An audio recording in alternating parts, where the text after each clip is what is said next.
introduce Lecrae more, who is known popularly by his first name of just Lecrae. He is a two-time Grammy-winning rapper, and his most recent album, Church Clothes 3, or CC3, which was released by surprise, he just kind of dropped it out of nowhere in January. It was a very socially conscious album, and it debuted as #1 on the rap and hip-hop charts for Billboard, and then also it topped the iTunes rap charts.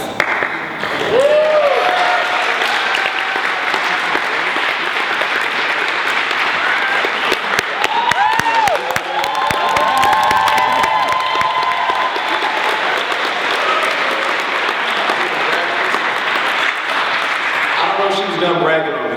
Were you done bragging on me? Okay. So I'll let you keep it. Okay. So to keep bragging on him a little bit more, and to give you a little bit more background information, he was raised by his mother and moved around a lot within inner city communities in San Diego, in Denver, and in Dallas. At one point he called them all places his home. And then after high school, he not only became more serious about rapping, but he also became a follower of Jesus. At the age of 25, he founded Reach Records and is a part of the 116 clique. And the name 116 comes from Romans 1:16, which says, "For I am not ashamed of the gospel." And this is the main drive behind his mission and behind his music. And as you can see from his lyrics, he's not afraid of entering conversations about social justice, considering the talk that we're having right now.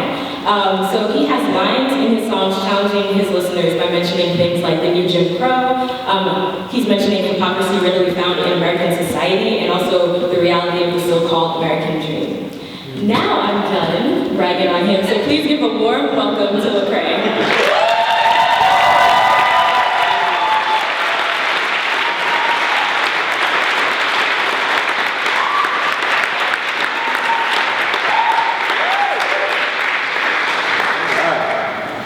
Thank you all. Can you hear me? Am I good? Okay, good. Thank you all for the wonderful opportunity to be here, to engage in some good, probably very necessary discussion. And I'm really honored, I'm really grateful for this unique opportunity. And so, you know, we're gonna talk about narrative. We're gonna talk about story. We're gonna talk about what goes into that. And obviously, in doing that, I want to engage in this conversation surrounding race and racism and oppression, discrimination, and so on and so forth. But as I'm communicating, I also want to, you know, as a hip hop artist, I think it's key to kind of use hip hop as a good example of how all this plays out.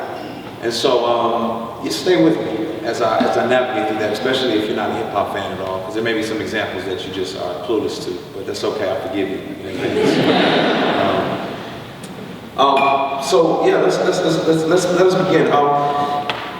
The beautiful thing about stories is stories are where a lot of times we derive our meaning. And at the end of the day, what a story is you've got a circumstance where things were this way and then they get turned upside down. There's a protagonist, there's an antagonist, and we're trying to navigate to figure out how this upside down situation can turn right side up. And whenever tragedy strikes, many times we find meaning through a narrative, right? We need a story to find meaning in the midst of the tragedy.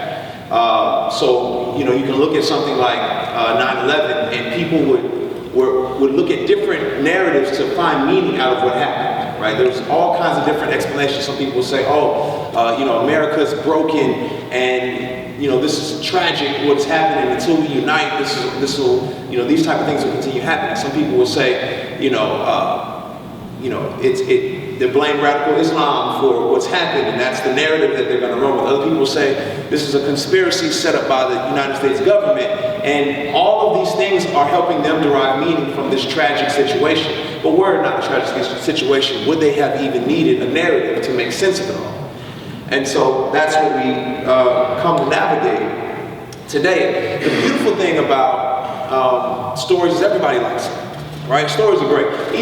Even businesses, you know, you get out into the business world, people learn by story. They learn better by story than charts and graphs. So if you're doing in a board meeting, if you don't want to be bored, then you'd rather hear a story than see a whole bunch of charts and graphs explaining to us how we're going to accomplish our goals for the company and so on and so forth. Everyone enjoys stories. My son just wrote a story. I got a 7-year-old son. He just wrote a story. It's amazing. He read it to me the other day. He said, "Daddy, I got a story for you." I said, "Come on, give it to me." He said, "I went to the zoo. The end." Y'all feel comfortable laughing at my kid like that? That's cool. Judge me, because I told him it was a phenomenal story. He said, "You're going places, boy." But at the end of the day, it wasn't really a story, right? Because a story has a hero and a villain, an antagonist and a protagonist, right? In every story, there's a protagonist who's agonizing to make wrong things right. And there's an antagonist who's fighting against what everyone is agonizing for. Or to put it in simpler terms, there are heroes and there are villains. The thing is, the true versions of these stories are often untold or told from a limited vantage point. Sometimes our heroes are more villainous than we think, and sometimes our villains are more heroic than we give them credit for. You can look at the endorsement of slavery from our nation's founding fathers to our own fascination with murderous mobsters like Al Capone. Western society tends to change narratives for the sake of pride or perpetuate tales of murder and misogyny for the sake of entertainment. You look at our own murderous and misogynistic enjoyment, right? I think if I don't know if you guys are familiar with the film, but Pulp Fiction, right? Old film for some of you all, but in the movie, everyone's rooting for Samuel L. Jackson and John Travolta. They're the bad guys, right? We have a fascination with people like Al Capone. If we're honest, let's be honest, right? We've all paraded around on Halloween as a hockey masked serial killer, right? So we do, in many ways, kind of perpetuate this idea of painting villainous ideas as heroic, right? We tell these narratives, we change narratives and paint villainous ideas as heroic, or we hide the villainous things in the narrative in order to make sure that the whole picture looks heroic. And so, we can look at my favorite art form, hip-hop. We can all agree that hip-hop is totally innocent of painting villainous ideas as heroic, right? It's not true. Truthfully, hip-hop is one of this generation's biggest perpetuators, but I think I can tie in how, especially as we're talking about racism, how hip-hop is also an art form that can turn the ship around, right? So you can look at something as villainous, but wait a minute, let's take a deeper look and see how it can actually turn the ship around. Now, first let's look at the concept of a hero. What is a hero? Right, what's a hero? Well, to the Greeks, Odysseus was a hero. Right? It derives from the ancient Greek term for protector. And to the Greeks, it embodied their virtues and their values. Heroes, for them, embodied a model for Greek culture to emulate and to follow. And so a hero is brave, a hero is capable of leading others, a hero is more than anything courageous, right? Someone who's a risk taker. There's a Professor Frank Farley at Temple University says that historical heroic figures like Franklin D. Roosevelt or Martin Luther King are what you call T-type personalities or habitual risk takers. They will stop at nothing, including losing their own lives, for the sake of accomplishing a goal. And so, because many of us are not risk takers, we value, we love this virtue in other people, and we esteem them as heroes. So what's a villain? Well, villain comes from the Latin word villainus. It means the worker of a plantation or a villa. It became to be synonymous with the people who were not chivalrous or knightly, and so they were looked upon as they're the villains, the people who work the villa. And essentially, they're looked upon as disenfranchised plantation workers who do not carry this chivalrous esteemed perspective that society looks upon and values. So, end of the day, when society creates subjective standards, right? These subjective standards, when people uphold these standards or fight for these standards or live up to these standards, they're looked upon as heroes. When people fight against these standards or don't live up to these standards or find some other way to accomplish what they feel like is necessary, they're looked upon as villains. So look at the 1700s. In the 1700s, American society agreed on legalized slavery, right? You were looked upon as a villain if you opposed legalized slavery. It wasn't until slavery was abolished and collectively society agreed on the ending of slavery that the abolitionists were now looked upon as heroes and no longer villains. And so we look at this whole concept of heroes and villains as people who are accomplishing a subjective idea of what is heroic or what is villainous, this standard that's been created. Dr. Catherine Blakeney from the University of Edinburgh in England, she says that it's tempting to classify people in these types of groups, right? It's severely misleading, it's subjective, and it's variable. You've got to understand and take into consideration the circumstances that affected these people's lives, these characters' lives. You've got to take into consideration what background, what perspective, what environment did these particular people come from that you're labeling as heroes or villains in order for them to be labeled this way. And then you've also got to take into consideration your own personal prejudices, your own personal assumptions, and your own environmental conditioning that has led to you making this decision as to who's a hero and who's a villain. So what really makes a person a hero or a villain, and how much of that is based off of mere interpretation? Right? If we think about it, there's no public figure of the past or the present that's without their fair share of moral failure, of bias, of skeletons in their closet. Right? There's no perfect leader out there. None of us in this room are morally unstained characters in life's grand story. So we have to be careful. It's very dangerous to just write someone off as a villain, this force of darkness that the hero should come in and defeat and get rid of.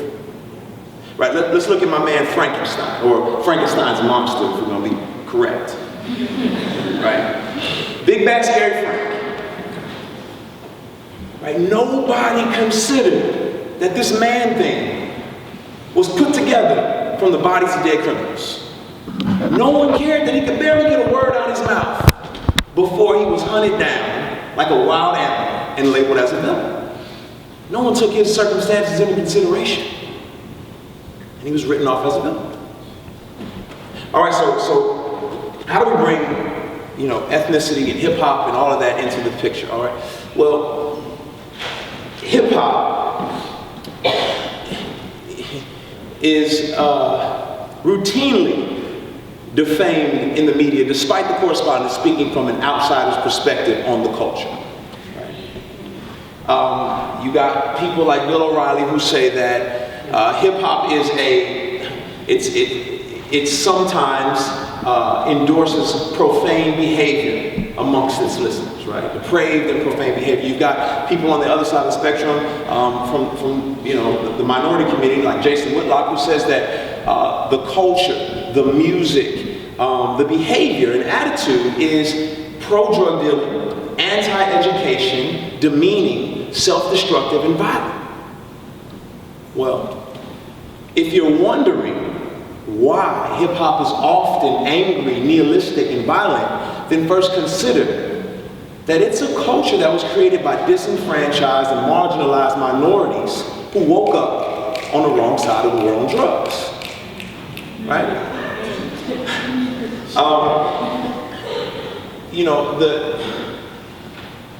The 70s, President Nixon declared a war on drugs. We've recently heard in the news some of the motivation behind that.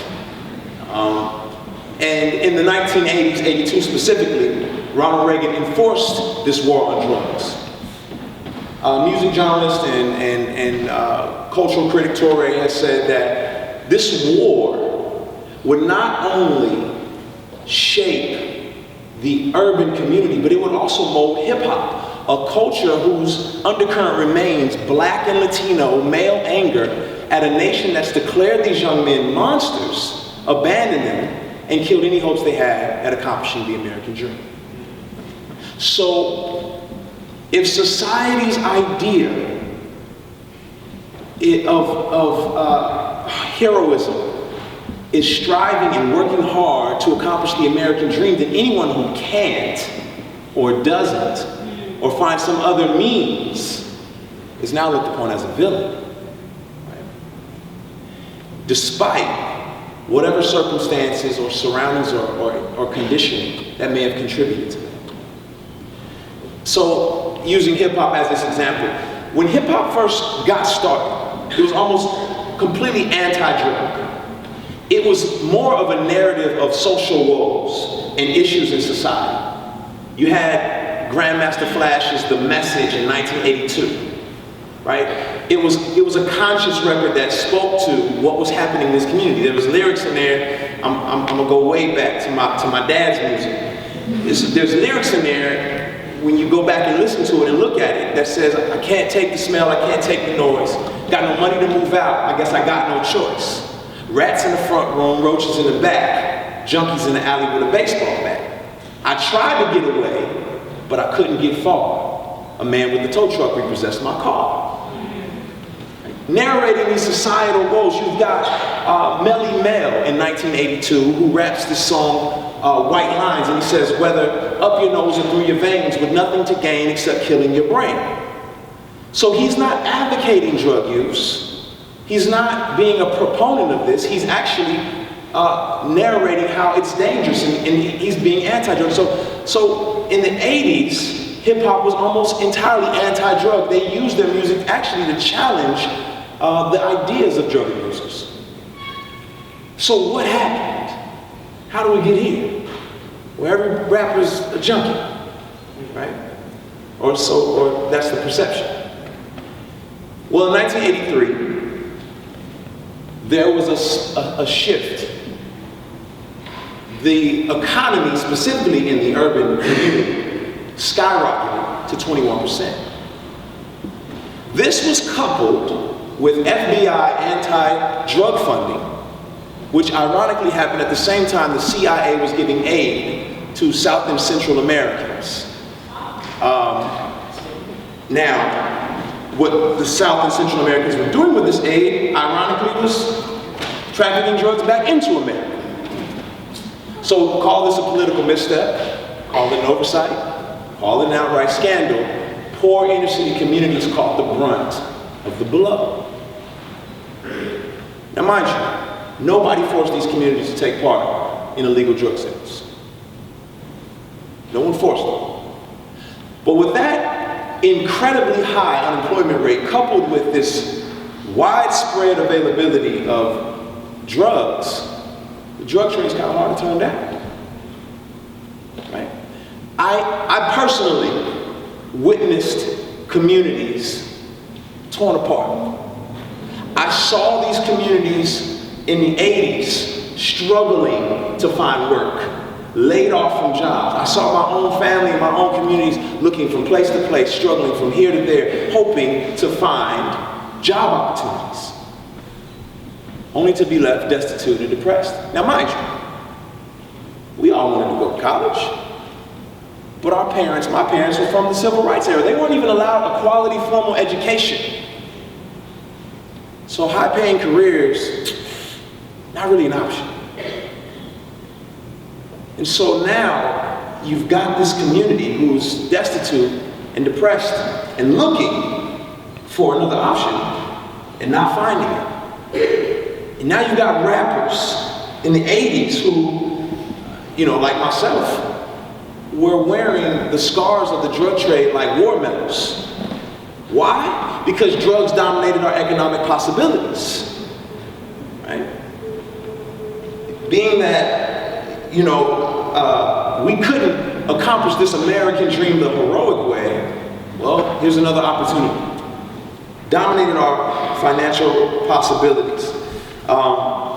Like I said, my family worked odd jobs. They looked for factory work. We moved around from city to city, from state to state, trying to find a place to call home and consistent work. And it didn't happen for everybody. So when drugs came to the community, it was like a gold rush. It was literally like a gold rush. Nobody realized the effects in the 80s, but the 90s wreaked havoc. So I, personally lost every man I looked up to, including my father, because of the infestation or the war against drugs, right? To the world outside my community, Ronald Reagan is a hero. In my community, he's a villain. You see the subjective standards that are happening here. So how is Reagan supposed to be a hero to us? And how is Scarface not supposed to be one? Now the 90s, hip-hop had been transformed into this response to this newly crack-filled, disenfranchised world of drug lords and militarized police forces, and there was a level of violence not seen in this country since Prohibition. Right? Prison sentences started looking like basketball scores. The U.S. incarceration rate was the highest in the world. By 1995, nearly a quarter of non-college educated black men were incarcerated. My mother's struggle was not that I wouldn't get into a good school. My mother's struggle was that I would spend the rest of my life in prison. My cousins, my aunts were not concerned about them not making great grades. They were concerned about them spending the rest of their lives in prison. And hip hop is the expression of this generation of individuals who, most of them, many of them, are fatherless because of those high incarceration rates and the infestation of drugs. So I personally am a victim of this. I was left to construct my own warped sense of masculinity. Right? I found masculinity by looking up to individuals like Tupac, like Jay-Z and Lil Wayne, gangsters and drug dealers in my community. In order to secure and wear the badge of authentic masculinity, you had to, in some kind of way, be attached to this wayward lifestyle. And so hip-hop was now stigmatized because of these stories that were being told of what was happening in our community. It was stigmatized and equivalent to criminal. Right? And unfortunately, we embrace this notion. Yeah, that's us. Why do we do that? Well, it's a psychological strategy. Michelle Alexander writes in her book, The New Jim Crow, that embracing your stigma is a political act. It's an act of resistance against a society that has So this was an act of resistance based on an unalterable trait. This is how, as we're talking about hip hop, but you can place any race, creed, or culture interject this in this situation. Right? Embrace your stigma as a political act of protest. You think I'm a thug, well, I'm gonna be a thug. Whatever you think, I'm gonna just embrace it because it's the only thing I have to fight with. And so now these individuals saw themselves in a society that assumed they were criminals, so they went with it. And it was great for marketing, right? Because in the 80s, hip hop was socially conscious. Its primary audience was black and Latino. In the 80s, primary audience black and Latino, socially conscious, anti-drug, ethnocentric, unity, uplifting. But in the 90s, the dominant purchaser of hip hop music was suburban white males. And because of that new reality, they embraced and sold this image and this stigma of this gangsterized drug dealer because it was profitable. 80s, ethnocentric, socially conscious, 90s and early 2000s, gangsterism. And so you're looking at, a group of individuals who are embracing the stigma because it's profitable. Socially, consciousness is out, embracing the stigma of gangsterism is in, and now that same love for Al Capone and Pulp Fiction, the good old Western shoot 'em up, is embracing these same street tales of hip hop. Now, if we're honest, hip hop did not have to be a pawn of villainy in exchange for profit. Right? It can be used to tell the story of how things got here and how a dark past can lead to a bright future. Right? I'm the personal product of this. I didn't just snap out of it. Right? I didn't just, I'm here.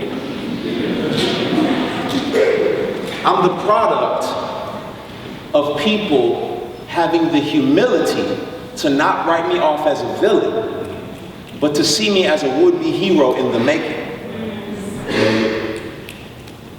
You see, the issue is that many of the heroes we admire are not as admirable as we like to give them credit for.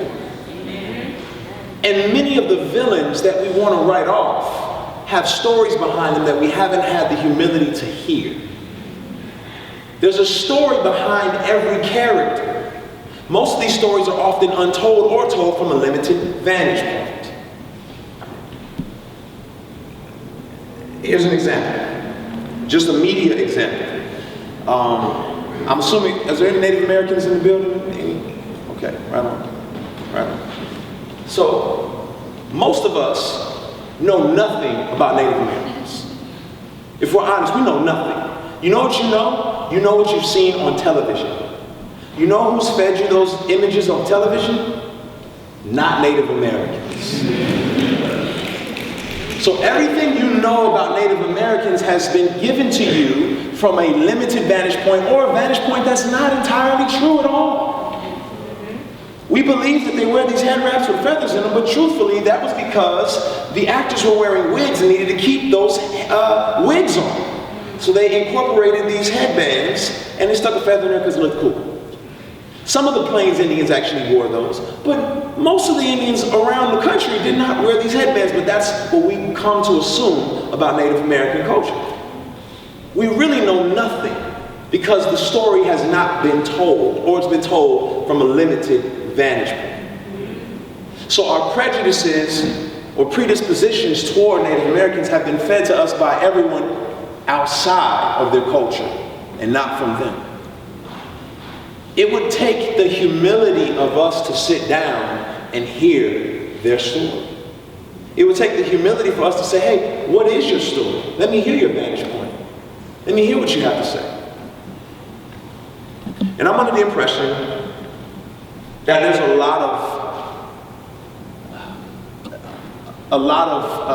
there's an absence of that happening here.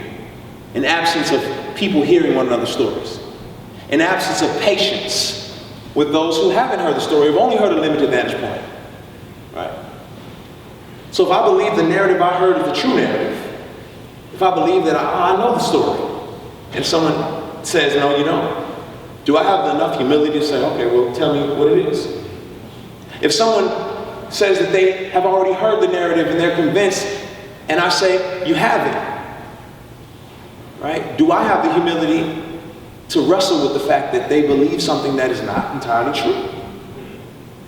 Do I have the humility and the patience to civilly sit down and deal with that? Because at the end of the day, we've never seen rage solve any of these issues. How many wars and areas of rage and violence have we seen historically solve the issue of division and separation? We haven't. And so, end of the day, there are heroes and there are villains. There are protagonists and there are antagonists, but many times we have them all twisted up. We've esteemed people to be the protagonists, we've esteemed some to be the antagonists, and truthfully, none of us are the good guys here. None of us are the good guys, none of us are completely the bad guys. If we would sit down and listen to one another's narratives, we'd say, okay, the story's not being told fully. We're existing in this broken humanity who's hearing half-truths and hearing half of the story, half of the narrative, and we're trying to adjust and figure out what's making sense. And so I would just say, I'm grateful, specifically as we were talking about hip hop, I'm grateful for people changing the narrative. For artists like Lauryn Hill stepping in and saying, I've been miseducated. Let me tell a different narrative. For artists like Kendrick Lamar stepping in and saying, there's another side to this story. And what I like to do as an artist myself is tell you another story. Right? You may have a limited vantage point on gangs. So, being that I lived in Southern California and experienced it firsthand and face to face, I can tell you from a different vantage point a little bit about it. I'll wrap it to you. If that's cool, if you can follow, great.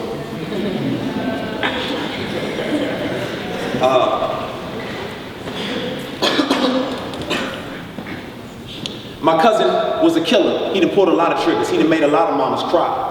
If you ask him why he do it, he would say, I'm young and foolish, bang on you right before you let the bullets fly.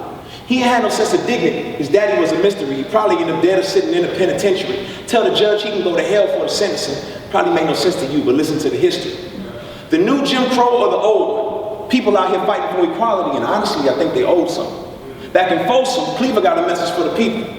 Bunchy would have been trying to stop the evil. Now they clicked up with their fist up. The whole neighborhood feeling like they meant something. Then it was a mix-up. Feds got them fixed up. End of the movement. End of the movement. Back to the bricks, bro. Raymond Washington about to start the Crips up. They're getting bigger every day and trying to fix stuff. They saw Geronimo Pratt dodging bullets from the back. Guess they figured we don't really want it this much. Now they say CRIP stands for community, revolutionary, inter-party service. Way before the genocides and the murders. A little after integration was the verdict, when bombs might go off after Sunday service. They protected their community. Then it turned into diplomatic immunity. Then the fight against oppression was depressing. Now they keep on losing battles, so they started losing unity. Then they beat each other blue-black. Force-fed self-hate till they tooth crack. Got their own folks hiding on the rooftops. They ain't finna take no more, they finna shoot back. Pow! Now they bond like a family, they all bloods. From the concrete jungle to the small hoods, throwing signs up, now the crime's up. They was meant to kill oppression, now they loading nines up. But never mind us grinders.